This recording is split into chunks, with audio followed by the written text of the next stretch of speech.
Lleyton Hewitt had the weakest serve on the ATP Tour. Not one of the weakest, the weakest. While Pete Sampras was hitting 125 miles per hour, Hewitt was barely cracking 108. Opponents didn't just attack his serve, they stepped inside the baseline before he even tossed the ball. They already knew what was coming. Analysts said he had no weapons. Coaches said his ceiling was quarterfinals on a good day. And then, in the final of the 2001 U.S. Open, this kid from Adelaide, Australia, 5 feet 10 inches, 150 pounds, walked onto the court against Pete Sampras. 13 Grand Slam titles, the greatest server in the history of the game. And Hewitt didn't just beat him, he destroyed him. 7-6, 6-1, 6-1. Sampras walked off that court and said, publicly in front of the world, "You're going to see this Lleyton Hewitt guy for the next 10 years, like you saw me." You're going to see this Lleyton Hewitt guy for the next 10 years like you saw me. The greatest player of his generation. Forced to compare a kid with no weapons to himself. But that's not even the most insane part. Because years later, Roger Federer, the greatest player in the history of tennis, admitted something nobody expected. "Lleyton made me figure out my game." His own coach went further. Lleyton is largely responsible for turning Federer into the player we see today. A player with no serve, no power, no physical weapons of any kind, who became the youngest world #1 in history, held that ranking for 80 weeks, won 2 Grand Slams, and forced the greatest player ever to reinvent himself completely. Here's how. To find out, we need to go back to September 9th, 2001, Arthur Ashe Stadium, New York City, the U.S. Open Final. On one side of the net, Pete Sampras, 30 years old, 13 Grand Slam titles, the most dominant server the sport had ever produced. His serve wasn't just a weapon, it was a closing argument. When Sampras served well, matches were over before they started. Opponents knew it, crowds knew it, everyone knew it. On the other side of the net, Lleyton Hewitt, 20 years old, born February 24, 1981, in Adelaide, South Australia. Son of Glenn Hewitt, a former Australian rules footballer. Son of Cherilyn Hewitt, a former state-level netball player. Sport was in his DNA from the first day he could walk. But nobody in that stadium, nobody watching on television, genuinely believed what was about to happen.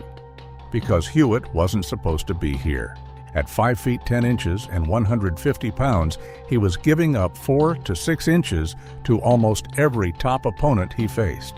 Sampras was 6 feet 1 inch. Marat Safin, 6 feet 4 inches. Mark Philippoussis, 6 feet 4 inches. Goran Ivanisevic, 6 feet 4 inches. Andy Roddick, 6 feet 2 inches. This was the era of giants. And Hewitt looked like someone who had wandered into the wrong tournament. His serve was the weakest on tour. His ground strokes were consistent, but not heavy, not penetrating, not capable of ending points early. He had no physical advantage over anyone across the net. One analyst wrote that his ceiling was quarterfinals. Another said his game was built for survival, not for winning Grand Slams. But here's what nobody understood. Lleyton Hewitt wasn't trying to survive. He was hunting. Let's break down exactly what Lleyton Hewitt didn't have, because the gap between his limitations and his results is where the real story lives. First, the serve. In the early 2000s, the ATP Tour was entering the power era. Sampras was consistently hitting first serves at 125 miles per hour. Philippoussis, nicknamed the Scud, was regularly touching 140.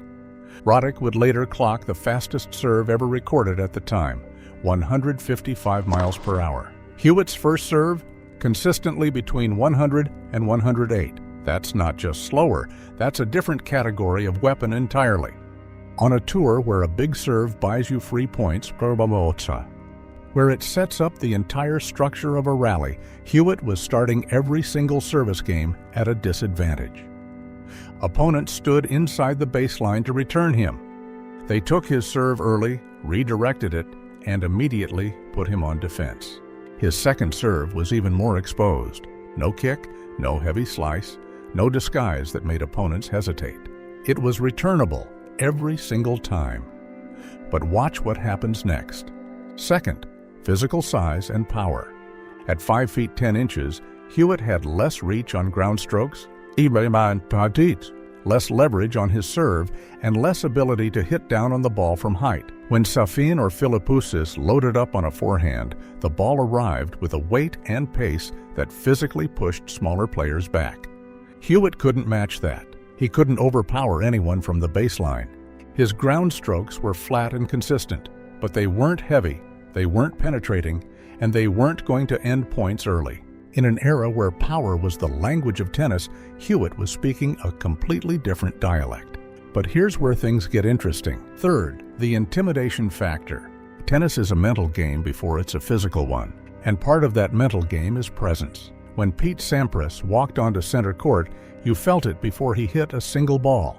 When Marat Safin walked onto a court in a bad mood, opponents felt it during the warm-up. When Lleyton Hewitt walked onto a court, people saw a kid, a scrappy, loud, emotional kid. But a kid. Analysts questioned his temperament. Critics questioned his ceiling. The conventional wisdom was unanimous. You cannot win at the highest level without weapons. And Hewitt had none of the traditional ones. So if he had none of that, what did he have? Here's where everything changes, because what Lleyton Hewitt and his coach Darren Cahill built together wasn't a workaround for his limitations. It was a complete reimagining of how tennis could be played. Cahill understood something early that most coaches refused to accept. Hewitt was never going to win with power, so they didn't try. Instead, they built his entire game around one central idea: make your opponent generate the power, and then use it against them. Let's break down exactly how that worked.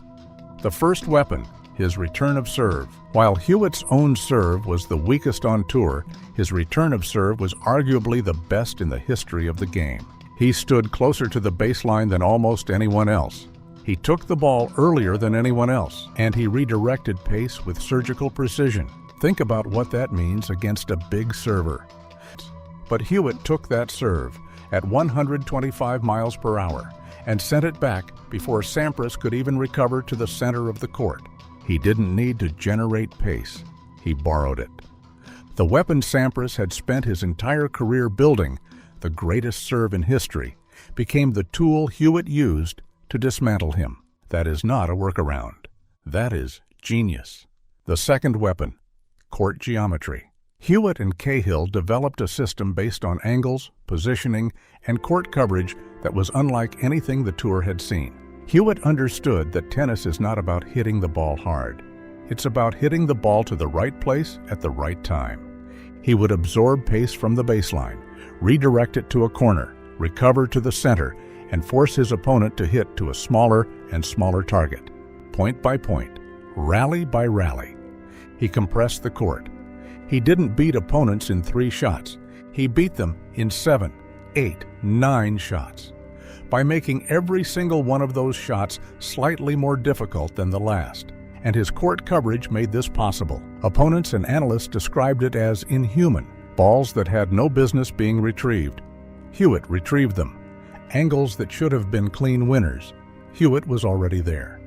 Which brings us to the third weapon, the one that nobody talks about enough, the one that changed everything. September 9th, 2001, Arthur Ashe Stadium. Third set. Hewitt leads 5-1. Sampras, 13 Grand Slam titles, the greatest server in history, is about to lose the U.S. Open final to a 20-year-old kid from Adelaide. Sampras hits a forehand to the corner, a ball that should end the point, a ball that has no business coming back. Hewitt is already moving, full sprint, diagonal, reaching the ball at the last possible moment. He doesn't just get it back, he redirects it, cross-court, precise, unreturnable. And then, fist-pumping, eyes locked on Sampras across the net. He screams it. "Come on!" The crowd erupts. But watch what happens to Sampras in that moment. He just hit what he believed was a winner. He was already mentally closing the point. And then the ball came back. And then Hewitt screamed. And something shifted. Because Sampras wasn't just playing tennis anymore. That "come on" wasn't just emotion. It was a message: I will never stop. Not this point, not this set, not this match, never. Opponents described feeling mentally worn down by Hewitt, not physically outplayed, but psychologically dismantled. They would win points and still feel like they were losing, because Hewitt never gave them the one thing every player needs to sustain their level, the feeling that the match was under control. Against Hewitt, it never was. Final score, 7-6, 6-1, 6-1. Sampras, the greatest server in history, was broken, not by power, not by a bigger serve, not by anything the tennis world said you needed to win, by speed, by angles, by a return game that turned his greatest weapon against him, and by a come on that echoed around Arthur Ashe Stadium and told the entire tennis world everything you thought you knew about this game is wrong. And Sampras knew it immediately. Standing on that court, having just been dismantled in front of the world, he said, "You're going to see this Lleyton Hewitt guy for the next 10 years, like you saw me." The greatest player of his generation, comparing a kid with no weapons to himself. But the story doesn't end there, because Hewitt wasn't done proving the tennis world wrong. In 2002, he walked onto the grass of Wimbledon, the surface specifically designed to reward big servers, the surface where Sampras had won 7 titles, the surface where Hewitt's weak serve should have been a death sentence. He won it, defeated David Nalbandian in the final, 6-1, 6-3, 6-2. Not a close match, a statement. Hewitt won Wimbledon without a big serve, on grass, and by November 2001, at just 20 years old, he had already become the youngest male world #1 in the history of tennis. A record that stood for years. 80 weeks at the top of the world, 30 ATP singles titles across his career, built entirely without the weapons the sport said were mandatory.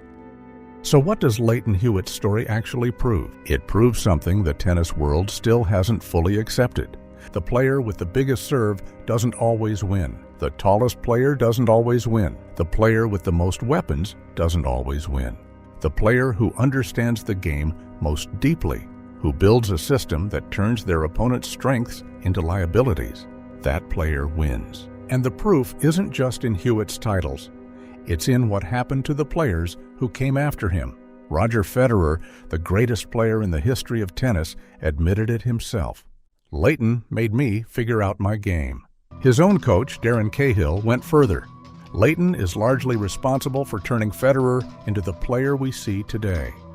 Think about that for a moment. A player with no serve, no power, no physical weapons of any kind, forced the greatest player ever to completely reinvent his game. Look at the players who followed Hewitt's blueprint. Novak Djokovic, elite return of serve, defensive baseline game, psychological intensity that dismantles opponents point by point. Andy Murray, elite court coverage, counter-punching system, mental resilience that outlasts power players in 5-set battles. Diego Schwartzman, small stature, elite retriever, turns opponents' pace against them on every surface. None of them are accidents. They are the direct descendants of what Hewitt proved was possible in 2001 and 2002. Good players try to become what the game expects them to be. Champions redefine what the game is. Chang couldn't overpower anyone, so he made every point a war of attrition. Hewitt couldn't overpower anyone, so he made every opponent's weapon a liability. Different players, same truth. Your limitation is not your ceiling, it's your blueprint. Before we hit the best shots ever, I need to ask you for a quick favor. If you're finding this breakdown valuable, please take a second to hit that like button and subscribe to the channel. Over 98% of you watch without subscribing. It costs you absolutely nothing, but it makes a huge difference for us to keep bringing you this unfiltered analysis that cuts through the mainstream media spin. Lleyton Hewitt's story is proof that the game isn't always won by the strongest. Sometimes it's won by the most relentless, by the player who looks at every limitation and says, "I'm not going to fix this. I'm going to make you pay for thinking it matters." And if you want more stories like this, stories that show you the hidden strategies behind tennis's greatest moments, then you're in the right place. Drop your thoughts in the comments below. Who do you think was the toughest mental opponent in tennis history? And don't forget to subscribe for more breaking coverage of the stories that are reshaping our tennis world. Thanks for watching. This is KT Tennis.